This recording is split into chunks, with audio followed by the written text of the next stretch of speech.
Jadi masalah narkotika itu kembali lagi bukan masalah pidana, tapi ini menjadi akar masalah bagi negara-negara yang memasukkan ke ranah hukum pidana. Rehabilitasi itu hukuman, tapi hukuman pengganti alternatif.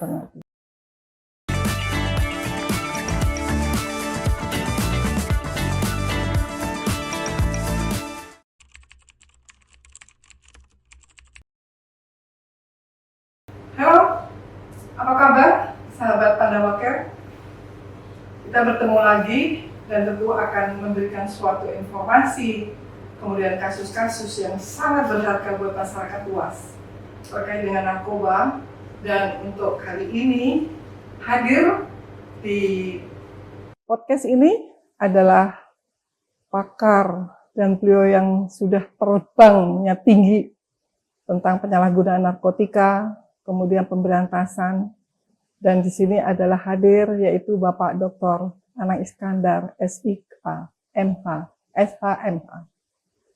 Dan nanti akan mendapatkan banyak informasi tentang narkoba, bagaimana pidana, bagaimana hukumnya, bahayanya, dan yang jelas apa yang harus dilakukan oleh pemerintah sekarang ini dengan adanya program prioritas narkoba dengan presiden yang baru, Bapak Jenderal Prabowo Subianto. Jangan lupa untuk like, share, komen. Selamat siang Pak Anang. Terima kasih Bapak telah hadir di Pandawa Care. Terima kasih diundang. Ya, jadi Pandawa Care ada salah satu bidangnya itu bidang tentang narkoba. Bagaimana peduli dengan penyalahgunaan narkotika sekarang ini yang kemudian masyarakat menjadi suatu korban. Tetapi kemudian setelah mengulang menjadi suatu kecanduan. Bapak yang sudah berpengalaman menjadi kepala BNN, kemudian di Bareskrim, tentu pengalamannya sangat luas sekali. Namun mengapa narkoba itu di Indonesia masih seperti yang sekarang ini, membahayakan, menakutkan, tapi seolah-olah kalau saya lihat kok banyak dibiarkan gitu ya. Padahal korbannya itu anak-anak, tidak melihat jenis kelaminnya, tidak melihat usianya, tidak melihat di kota dan di desa. Bagaimana menurut Bapak? Ya, ini memang persepsi yang harus disamakan. Jadi antara masyarakat, penegak hukum, dan hukumnya sendiri. Jadi masalah narkotika itu kembali lagi bukan masalah pidana. Ya kan? Tapi masalah kesehatan dan pidana. Nah ini, jadi yang perlu dipahami itu masalah narkotika itu bukan masalah pidana. Itu yang harus dipahami. Tapi ya masalah kesehatan dan masalah pidana campur jadi satu. Betul. Kesehatan karena menyalahgunakan itu ya, memakai kemudian menjadi kecanduan itu sehingga ada kesehatan yang mengganggu dalam tubuhnya. Jadi itu sebabnya penyalahguna oleh undang-undang dimasukkan yurisdiksi hukum pidana. Nah, ini juga agak sedikit masalahnya, meskipun boleh saja.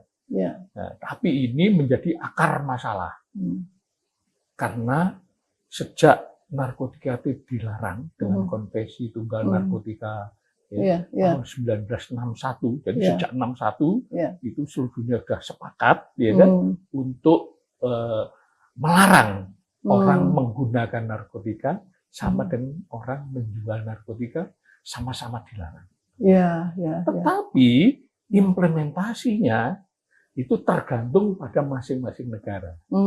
Jadi ada negara yang memasukkan dalam yurisdiksi hukum pidana, tapi ada juga negara yang memasukkan dalam yurisdiksi hukum administrasi. Artinya tidak dihukum pidana, tidak diancam dengan pidana. Itu banyak di dunia ini, dibagi menjadi dua. Nah, yang dampaknya hari ini masih ada itu, bagi negara-negara yang memasukkan ke ranah hukum pidana. Ini banyak jadi dampak. Dampaknya di mana? Di implementasinya. Implementasinya banyak yang tanda kutip kesasar. Jadi kesasar. Dan lapasnya menjadi penuh ya. Iya ini kesasar. Jadi penyalahguna dikriminalkan. Kemudian pikirannya diproses secara pidana, kemudian dihukumnya secara pidana. Wah, dan saya setuju tuh Pak, penyalahguna ini kan orang yang sakit karena menyalahgunakan narkotika, jenis-jenisnya macam-macam gitu Pak.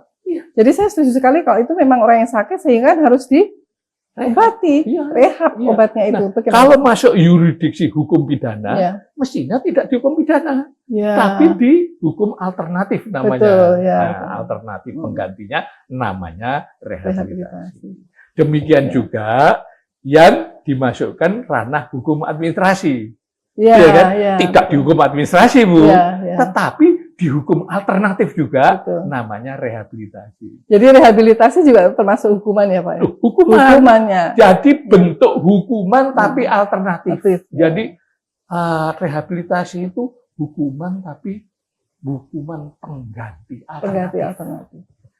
Jadi pemirsa, sahabat Pandawaker, penyalahguna narkotika harus direhabilitasi, undang-undangnya berbunyi seperti itu.